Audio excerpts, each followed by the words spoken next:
Before you judge me, let me tell you how I got here. On my 62nd birthday, I thought I was going out to lunch. I wore my best sweater and even did my hair. But instead of cake and laughter, I was handed a suitcase and abandoned. That was just the beginning. If you think betrayal only comes from strangers, wait until it wears your last name. Stick around till the end and tell me in the comments where you're watching from. They say a mother's love is unconditional, that it's patient, forgiving, and eternal. I believed that. I lived that. Every scraped knee, every sleepless night, every school play, I was there for Brandon, my only son. I woke up on my birthday with a flutter in my chest, that familiar warmth of anticipation.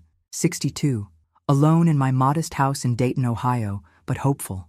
Brandon hadn't called much lately, said work was hectic, that things with his wife were tense, but surely, he'd show up today. I made pancakes, his favorite, even set 2 plates. By noon, I was still alone. My heart sunk a little, but I refused to spiral. I checked my phone a dozen times, reread old texts just to feel some connection. At p.m., the doorbell rang. I opened it to see Brandon, standing there with that boyish grin he used to wear when he wanted something. "Happy birthday, Mom," he said, holding a small grocery store bouquet. I smiled through the sting in my chest and hugged him tight. "You came." "Of course," he said, patting my back stiffly. "Get dressed. I made lunch reservations." I didn't even question it. I grabbed my coat, a little purse, slid on the shoes that always pinched my toes but looked nice. I felt giddy, like a girl going to prom, but we didn't drive toward the city or any restaurant. We pulled into a place with a long driveway lined with maple trees whose leaves had turned to ash gold and red. I looked up at the sign and felt my stomach twist. Willow Pines Senior Living Facility. "Brandon, what is this?" He cleared his throat. "Mom, we need to talk. This isn't safe anymore. You live alone and with your memory lapses." "What memory lapses?" I snapped. He kept talking. "I found a great place. It's safe, comfortable. You'll have people your age, activities." I laughed. That bitter kind of laugh that doesn't feel like laughing at all. "You're kidding. You brought me here. On my birthday?" He got out of the car. "Let's go inside." I refused to move. That's when he opened the trunk. My suitcase was already packed. I stared at it, frozen. "You went through my things?" He sighed. "Don't make this harder than it needs to be." Inside, it felt like time had stopped. Smiling faces at reception, the smell of antiseptic and overcooked vegetables. He handed over papers, legal papers, a transfer of power of attorney. My name, his signature. Done. I didn't cry then, not yet. I let them lead me to a room with beige walls, an adjustable bed, and a small window facing a brick wall. My birthday gift. I sat on the edge of the bed with my coat still on, feeling the cold seep through my bones. No cake, no candles, just silence. Hours passed. I finally opened the bouquet. It had wilted from the car ride. The flowers looked like I felt. That night, I lay awake, listening to the quiet rustle of nurses, the distant sound of a TV somewhere down the hall. The mattress was too firm. The sheets smelled like bleach. I replayed every conversation with Brandon over the past year, trying to see the signs I'd missed. I thought of all the times I said yes when I should have said no. The times I covered for him, loaned him money, made excuses to others. The moments I swallowed disappointment because I loved him. But that night, I stopped defending him. Something cracked inside me. Something essential.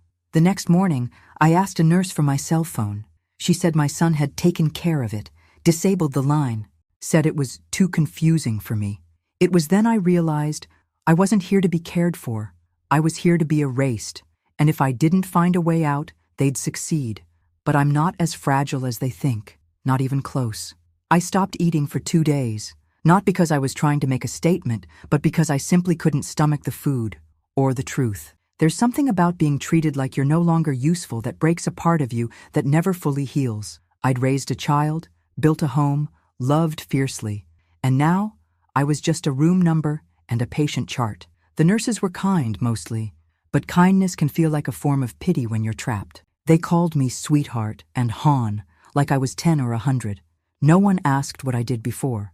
No one asked what I loved. To them, I was just another old woman wearing slippers and forgetting things, even if I hadn't forgotten a damn thing. My roommate Doris slept all day and snored all night. She didn't talk much, but when she did, it was about people who hadn't visited her in years. I listened, because I knew the ache of absence too well. I tried to keep my mind sharp. I watched the news in the common room and did the crossword puzzles they left in the hallway. I reread a novel I'd already read twice before. But something inside me was sinking, deeper, darker.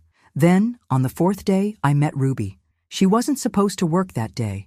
A nurse called in sick, and Ruby, young, with braids pinned up under her scrub cap and kindness in her eyes, filled in. She was checking my vitals when she said, "You don't belong here." I looked at her, startled. She smiled. "Don't get me wrong. A lot of folks need help, and that's okay. But you don't seem lost." I blinked away the sudden sting in my eyes. We got to talking. She asked about Brandon. I told her what I could without falling apart. She listened, not just nodded, really listened. Later that day, she came back with something in her hand. "This belonged to Mr. Henley, a resident who passed last week," she whispered. "We found it tucked inside a Bible. No one claimed it. It was a lottery ticket, folded, a little yellowed, and dated 2 weeks earlier." I chuckled, dry and brittle. "And you want me to try my luck?" She winked. "Hey, the world owes you something." I didn't plan to do it. Not at first. It felt silly. But boredom and desperation are strange bedfellows. That night, I waited until the hallway was quiet, used one of the facility's ancient desktops in the lounge, and typed in the numbers. My hand froze. My eyes scanned the page again and again. Is million. I covered my mouth with both hands. I looked around. No one was there. The silence that followed was deafening. It wasn't joy I felt, not at all. It was fear, pure, electric fear. If Brandon found out, if anyone found out, I printed the confirmation, folded it small, and tucked it inside my bra. The next day, I called Ruby aside. "I need to talk to someone, privately, someone legal." She didn't ask why. She just nodded. Ruby knew someone, a volunteer attorney who came by twice a month to help seniors with wills and such. I waited, with my heart pounding, until he arrived that Friday. His name was Aaron, young, sharp, and most importantly, discreet. We sat in the tiny break room. I slid him the lottery confirmation and whispered, "Can you help me disappear?" His eyebrows rose, but he didn't flinch. "We'll need to move fast," he said. The next hours were a blur. Paperwork, notarizations, financial transfers, a new phone, a temporary mailing address. He contacted an independent financial advisor who set up a blind trust. My name was nowhere visible. Brandon would never see a cent. I signed a new will, leaving everything to charity, just not yet disclosed. Brandon had already signed away my life once. I wouldn't let him do it again. Ruby hugged me on the night I left. "Don't forget us when you're free," she whispered. I didn't cry. I couldn't. I slipped away just before dawn, wearing clothes that weren't mine, carrying a duffel with only the essentials. They thought I was senile, broken, alone. But I was about to become a ghost with $1 million. Let them look for me. They'd never see me coming. The bus ride out of Ohio was long, quiet, and cold. I sat near the back, hood up, sunglasses on, clutching that duffel like it held my soul. In many ways, it did. I didn't know exactly where I was going. All I knew was that I had to get far enough that no one could find me. Not Brandon, not his wife, not the lawyers he'd likely already called. Aaron had helped me purchase a modest house under a new trust name in rural Tennessee. Something off the grid, but livable. No cameras, no neighbors too close, just enough distance between me and the life I was leaving behind. When we crossed the Kentucky border, I exhaled for the first time in hours. Freedom had a taste, and it wasn't sweet. It was metallic, like blood and fear. The house was nothing fancy. A single-story brick structure with chipped paint and a crooked mailbox. But it had a working heater, clean water, and, most importantly, silence. Not the kind you get in a nursing home, surrounded by people who've given up. This was the kind of silence that let you breathe. The next few days, I lived like a shadow. I cooked simple meals, walked to the mailbox, sat on the porch, wrapped in an old quilt watching the wind carry dead leaves across the yard. I checked the news obsessively, half expecting my name to appear in bold letters. Missing woman wins, $1 million. Son claims mental instability. But there was nothing. Not yet. I kept the lottery ticket in a fireproof box under the floorboard in the hallway closet. Alongside it, the new will, a burner phone, and a note addressed to whomever finds this, just in case. One morning, about a week after I left Willow Pines, the quiet shattered. A knock at the door. I froze. I hadn't told a soul where I was. I didn't even have a credit card linked to my name. My heart beat like a war drum in my chest. I tiptoed to the window and peeked. Just a delivery man. Groceries. Part of the arrangement Aaron had set up. Still, I couldn't shake the feeling. That afternoon, curiosity got the better of me. I created a fake Facebook profile and searched for Brandon. There he was, smiling in his profile picture like the world hadn't fallen apart. In his latest post, he wrote, "If anyone has seen my mother, Margaret Taylor, please contact me or the Dayton police. She's been missing for several days. We're worried about her safety." Beneath it, hundreds of comments poured in. Prayers, condolences, people praising Brandon for being such a good son. I laughed so hard I cried. Oh, they had no idea. None. But what truly broke me wasn't the post. It was the photo he used. It wasn't recent. It was from 5 years ago, one of the last birthdays we celebrated together. I had a sparkly party hat on, and he had his arm around me. We looked happy. How easy it is to perform love in pictures. That night, I couldn't sleep. I sat in the living room staring at the fireplace. My thoughts went in circles, and the longer I sat with them, the darker they became. I remembered every time I'd given Brandon money, every loan, every lie. I remembered how he gaslit me, subtly but enough. He'd say things like, "You told me that already," when I hadn't, or, "You're forgetting more and more these days." I thought I was aging poorly. I thought it was my fault. It wasn't. He wanted me to doubt myself, so when he took control of my life, I wouldn't resist. Well, I was done being controlled. The next morning, I called Aaron from a burner number. "I need you to update my will again," I said. He didn't ask why. "What changes?" "I want to make it very clear. Brandon Taylor receives absolutely nothing. Not a dollar, not a keepsake, not a memory." "Done," he said. "You're safe now, Margaret." But I wasn't. Not yet. Because deep down I knew something was coming.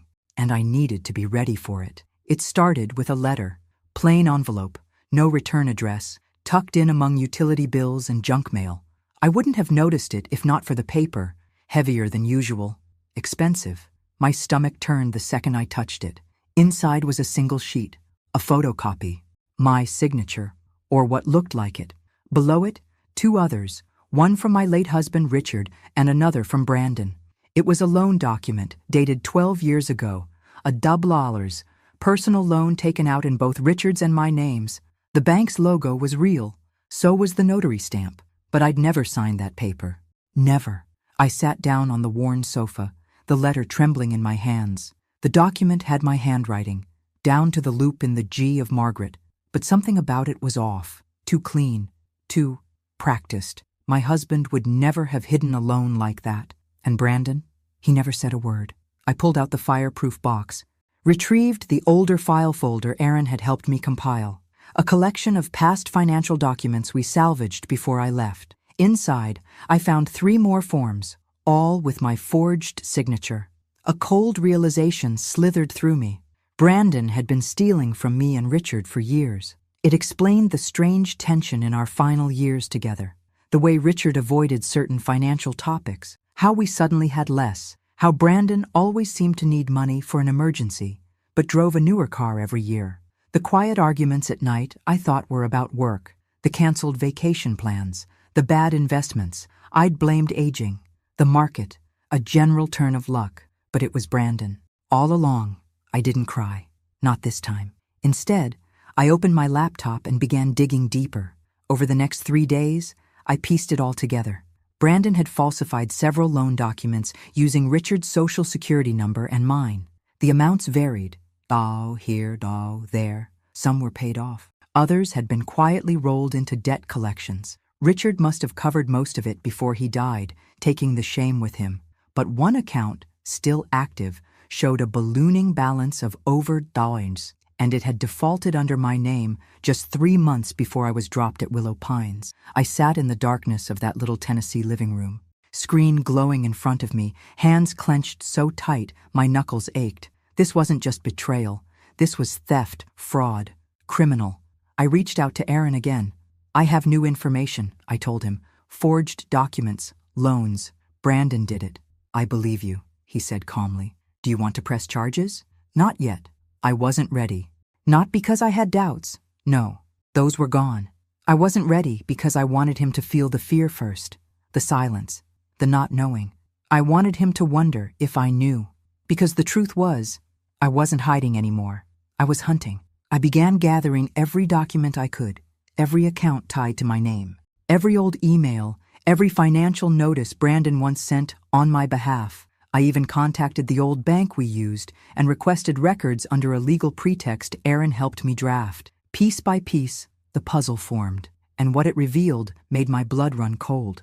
Brandon had taken out a high-interest loan against the small business I once co-founded with Richard back in the 80s, a catering venture we ran from our garage in those early years. He used that LLC, still technically active, to secure a doubler's line of credit. He signed it using Richard's name, 2 years after Richard had died. That wasn't just a moral failing. That was federal fraud. I saved everything to an encrypted folder, backed it up, and printed a copy to store in the box beneath the floorboards. I wasn't sure how long I had, because if Brandon was as desperate as I suspected, and if he had even the slightest clue that I had vanished with millions, he'd be coming for me, soon. Have you ever looked at someone you loved your entire life and realized you never truly knew them? That's what it felt like. Scrolling through pages of documents that tied my son to a trail of deceit so long and tangled, it made my stomach churn. The man I once rocked to sleep in my arms had grown into a stranger. And not just any stranger, a dangerous one. By now, I had confirmed everything. Brandon had forged my signature, lied to banks, manipulated my late husband into covering for him. And worst of all, he had done it all behind the mask of a devoted son. But the darkest truth came through a simple search. Buried in a public database, with a little help from Aaron's access, I found it. Brandon Taylor, currently under federal investigation for fraudulent tax filings, embezzlement and identity misuse. Identity misuse. That one hit hardest. I clicked on the case file, trembling. The details were mostly redacted, but the accusations were clear. Brandon had been creating false identities, inflating incomes, falsifying deductions, and submitting returns to siphon money through refunds. Some of those identities were deceased, some were elderly, some were real people, including me.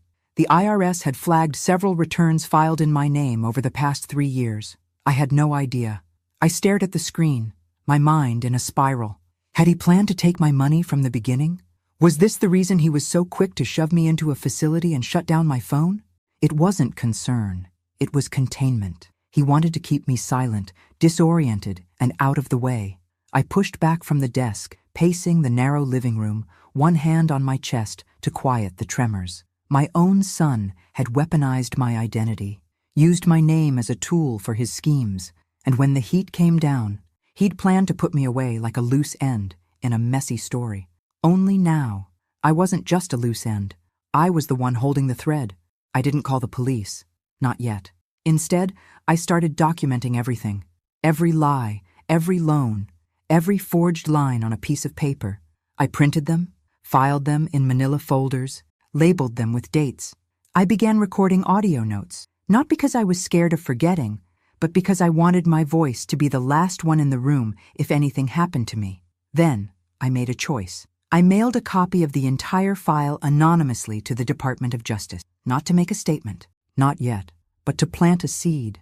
They'd have the evidence. If something ever happened to me, they'd know where to look. Still, I couldn't stop the feeling that he knew.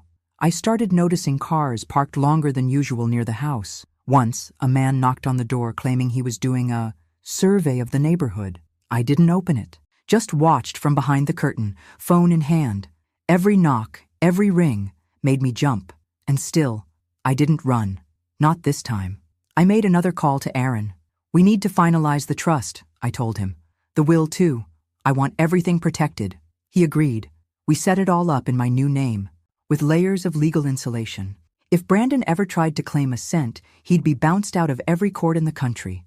But as much as I tried to shield myself with paper and strategy, the emotional blow hit in the quietest moments. I'd sit at night and remember Brandon as a boy, his laugh, his scraped knees, the way he used to fall asleep on my chest. I'd remember the teenage years, when things got harder, but I never gave up on him.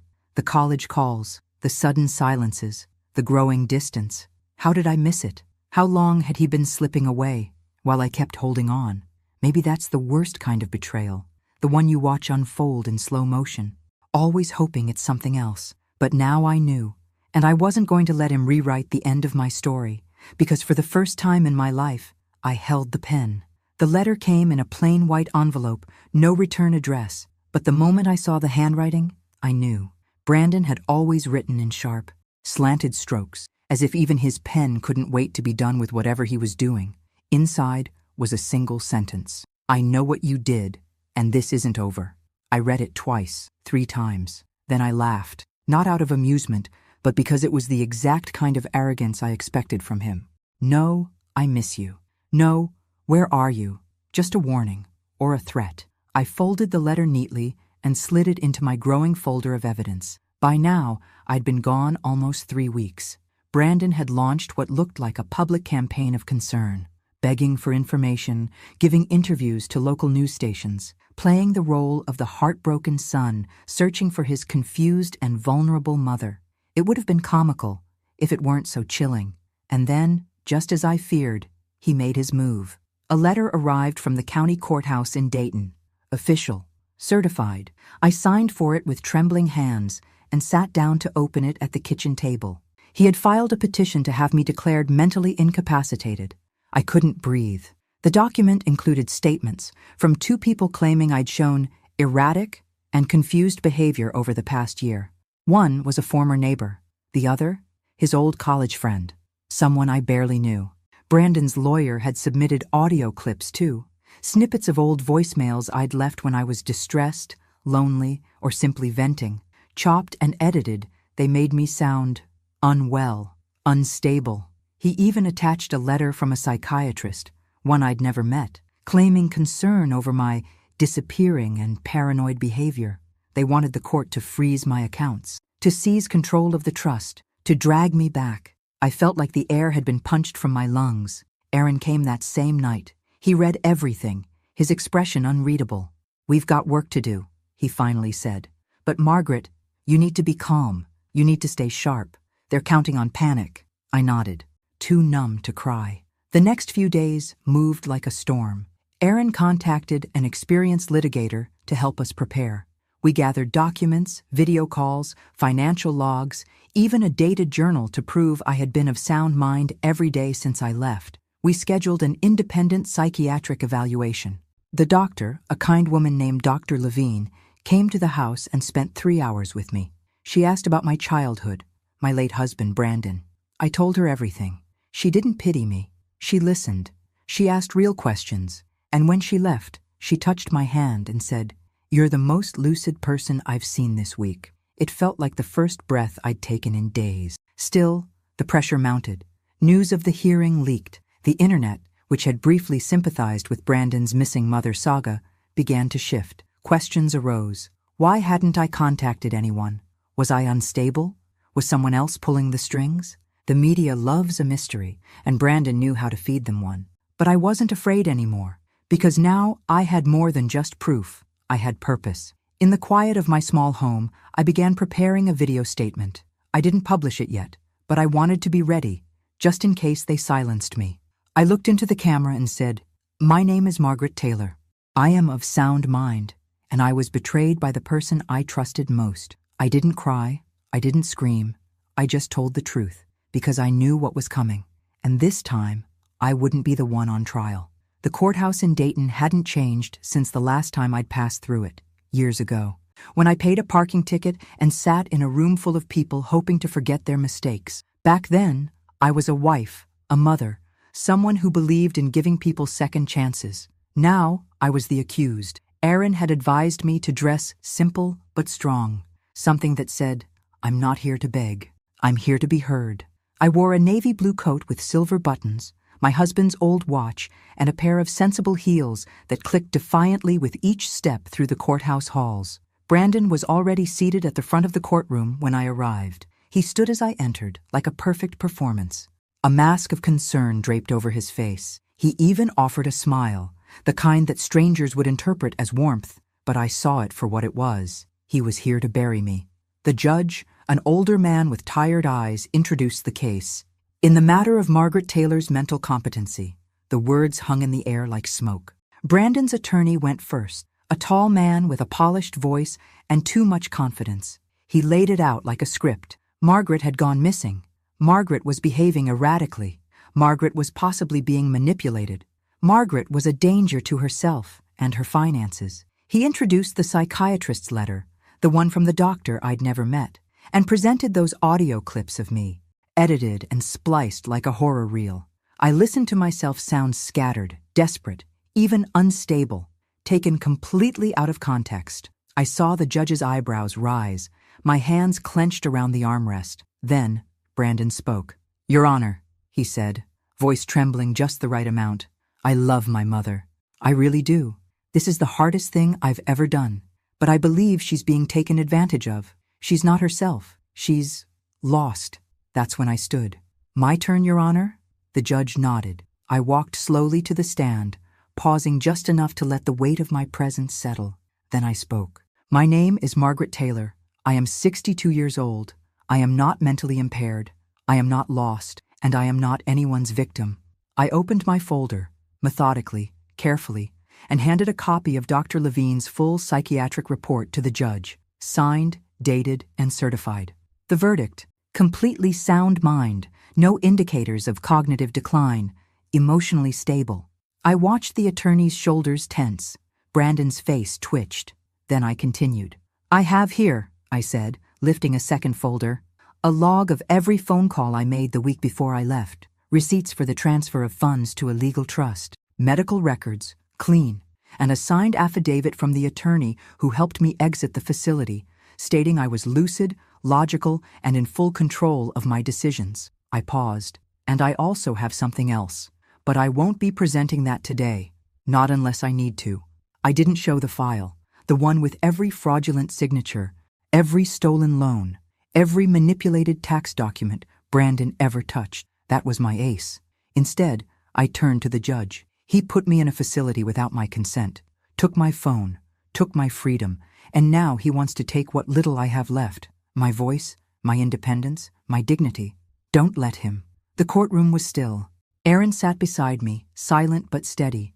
His eyes met mine, proud but not surprised. The judge leaned back, thumb tapping the file. "I need time to review all documents and the medical evaluation. The court will reconvene in 2 weeks." 2 weeks. Brandon turned toward me as the session ended. He tried to catch my eye, but I didn't give him the satisfaction. He left the courtroom with clenched fists and a jaw set tight. His mask was cracking. And I walked out with my head high.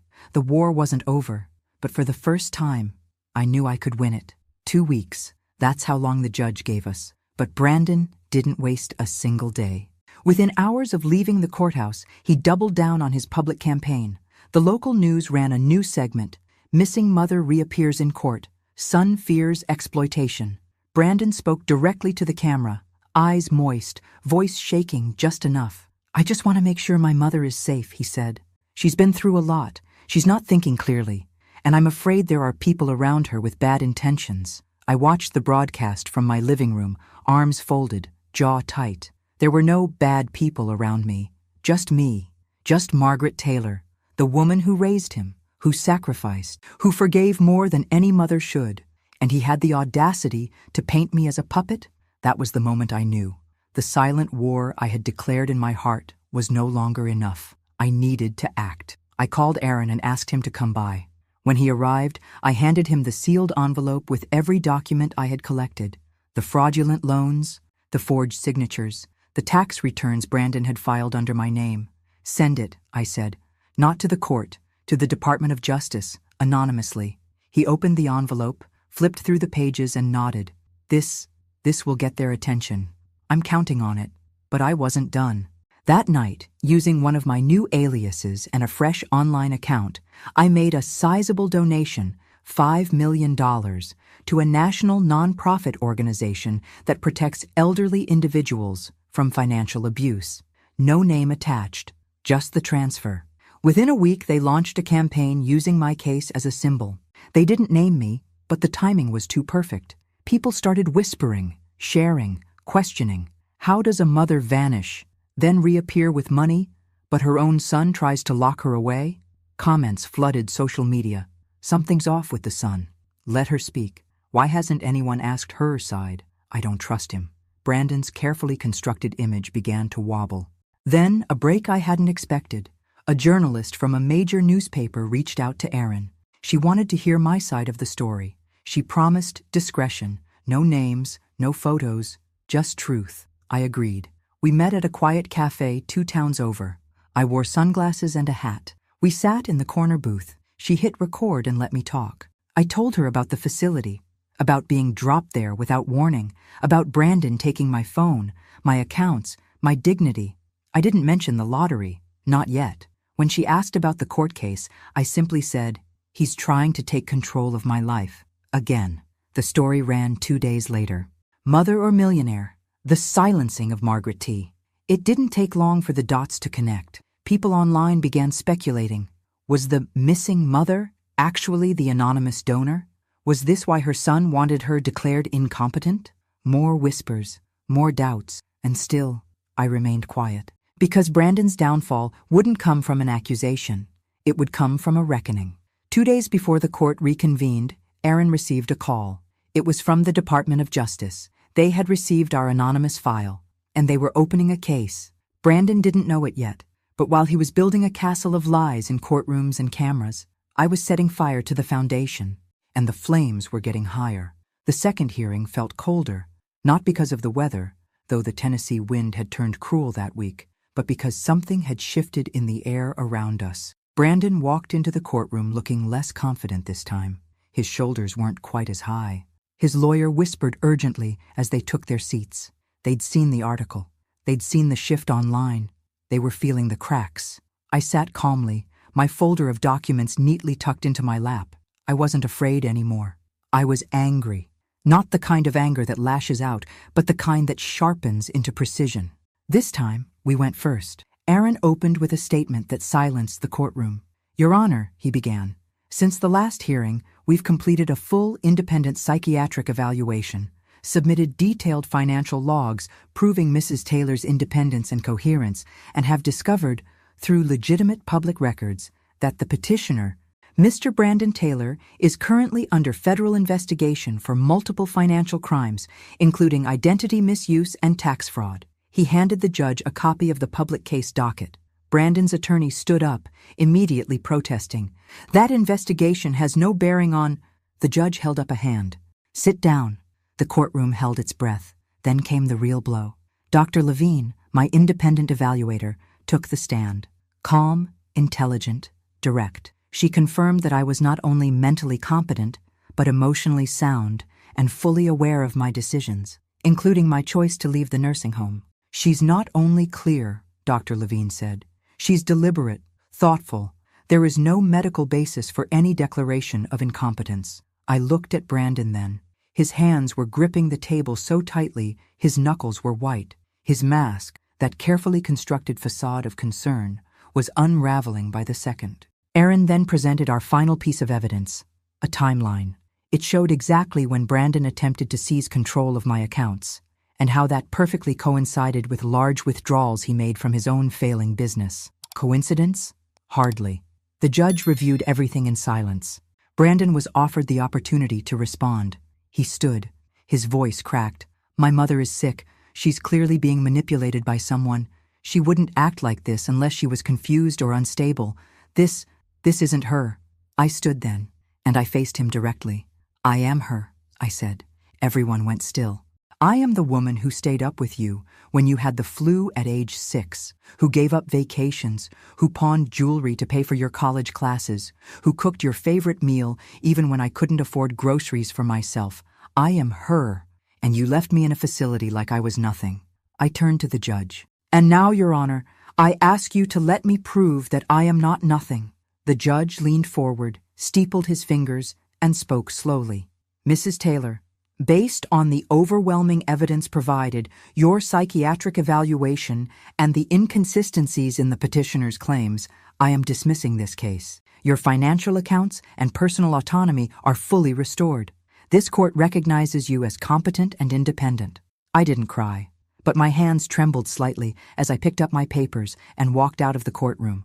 Brandon didn't say a word as I passed. His eyes were wild, not with anger, with fear. He knew it was over, at least this part. But what he didn't know was that while he'd spent weeks trying to prove I was unstable, I'd been building something far more powerful than a defense, a legacy, and I wasn't done yet. The phone call came just after midnight. Aaron's voice was tense but steady. It happened. The DOJ opened formal proceedings. Brandon's name is on the docket. I didn't speak. I just sat there, in the dark, staring out at the wind shifting the trees beyond my window. A part of me had been waiting for this moment, but now that it had come, it didn't feel victorious. It felt inevitable. The next morning, the world caught up. The media swarmed it first. Brandon Taylor, son of recently spotlighted elder abuse case, under federal investigation. My name wasn't mentioned, not directly, but the dots were too close not to connect. People remembered the missing mother, the court battle, the anonymous donor, the frail woman who disappeared but stood strong in court weeks later. Now, their perfect son was unraveling, and they wanted to hear from me. I stayed quiet for 2 days, turned off the TV, ignored the phone. I cooked myself breakfast, watched the birds peck at the frostbitten yard, sat with a pen in hand and wrote letters I never intended to send. But silence wasn't justice. It was time. I reached out to Sarah, the journalist who had met me in secret weeks earlier. I told her I was ready to speak, this time on camera. No aliases, no more shadows. We scheduled the interview for the following Friday. National news, full feature. She asked if I was sure. I've never been more sure, I said. The day of the interview, I dressed simply. Gray sweater, small silver earrings, no makeup, no stylist, just truth. We sat across from each other in a quiet studio, the lights soft and warm. Sarah leaned forward. Margaret, the world knows the headlines. They've read about Brandon, about the case, but what they don't know is the heart of it. Why now? I looked directly into the camera. Because it's not just about me, I said. It's about every parent who gave everything and was thrown away. Every older adult dismissed, erased, or locked up under the excuse of love. I was almost one of them, and I won't be quiet anymore.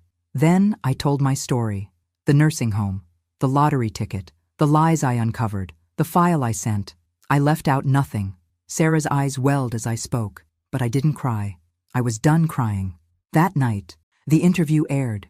Millions watched. Messages poured in. People from across the country, sharing their own stories of betrayal, abandonment, and survival. I wasn't just Margaret anymore. I was a mirror. Brandon didn't speak publicly, but sources close to him said he was devastated, that his life was falling apart. Good. He built that life on manipulation, and now it was collapsing under the weight of his own cruelty. But I didn't gloat. Instead, I got to work. I made plans to launch a foundation, one that would protect elders from legal and financial abuse. Not in name only, but with real legal support, real funding, real advocacy. I named it the Margaret Project, because if they were going to use my name to strip me of dignity, I was going to use it to give dignity back. Still, the pain lingered, not because Brandon was suffering, but because I had once loved him with a kind of loyalty that blinded me. And now I had to learn how to live without that illusion. But I had something better now. I had the truth, and no one could take that from me again. Brandon's arrest didn't come with sirens. It came with headlines. Brandon Taylor indicted on multiple counts of wire fraud, identity theft, and tax evasion. I read the news on a quiet morning with my tea in hand, and my cat curled beside me. The house was still, except for the steady hum of the refrigerator and the wind brushing against the shutters. For a long time, I just stared at the article.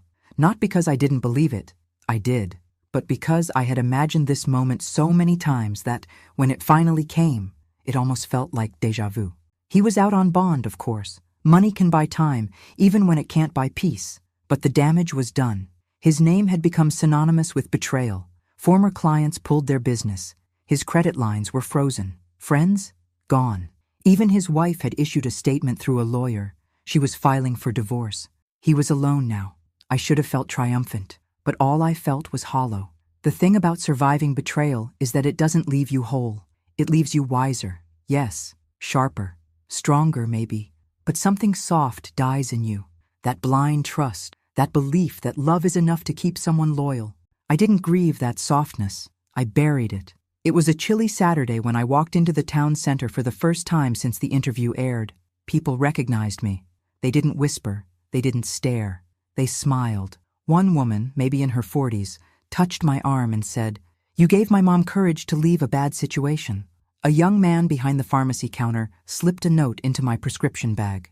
"My grandma says thank you." I didn't seek this attention, but it came gently, like sunlight through heavy clouds. Aaron stopped by that afternoon. "They offered him a deal," he said.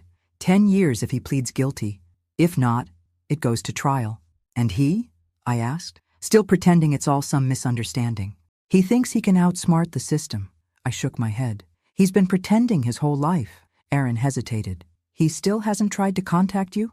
I met his eyes, not directly, but I had received something. A letter, unmarked envelope, slid under my front door one evening while I was in the kitchen. Inside, a photograph. It was from my 60th birthday. Me, in a yellow sweater, laughing with cake on my face. Brandon beside me, holding the knife, laughing too. On the back, just one sentence in his handwriting. "You always believed in me. I'm sorry that wasn't enough." I sat with that photo for hours, not crying, not raging, just remembering. Remembering the boy who asked for one more bedtime story. The teenager who drove my car into a mailbox and cried when I didn't yell. The man who hugged me tighter than usual the day his father died. They were all parts of him, and I loved them.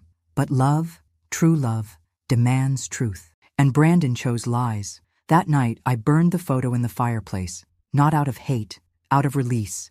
I watched the flames curl around the paper, blacken the edges, erase the smile. I didn't need a picture to remember. I needed peace, and I was almost there. The morning I returned to Willow Pines. The sky was pale gray, the kind that softens the world without hiding it. I stood outside the facility for a long moment, staring at the very place where I'd been left like luggage. The parking lot was quiet. The trees were bare. But something had changed. The front doors opened, and Ruby stepped out before I could knock. She gasped when she saw me. "Oh my God, Margaret!" I smiled. "It's me." We hugged, not politely, not briefly, but like two people who had both survived something. Her arms were warm, and I realized how long it had been since I'd felt safe in someone's embrace. Inside, the place looked different. The floors were freshly waxed. The lights were brighter. The common room had new books, a better television, and real coffee brewing in the corner. "I heard what you did," Ruby said, leading me to a quiet bench in the hallway. "The donations, the interviews. Margaret, you changed everything." "No," I said. "I just stopped letting people decide who I was." We walked the halls together. I visited Doris's old room. It was now a reading lounge. The staff looked up, some smiling, some stunned. A few residents recognized me. I nodded to each of them. They weren't invisible anymore, and neither was I. That afternoon, I gave a speech in the new activities room. There were folding chairs set up, and the staff had made cookies. Ruby introduced me like I was someone famous, but I shook my head. "I'm not here because I'm rich," I began. "And I'm not here because I was wronged. I'm here because I was silenced. And I know how many of you still feel that way." Every pair of eyes watched me. Some welled with tears. "I want to tell you something I wish someone had told me a long time ago," I said. "You are not a burden. You are not forgotten, and you are not finished." Applause followed, soft at first, then louder. I smiled, feeling the weight of every lonely night I had ever spent, now replaced by something warmer, something full.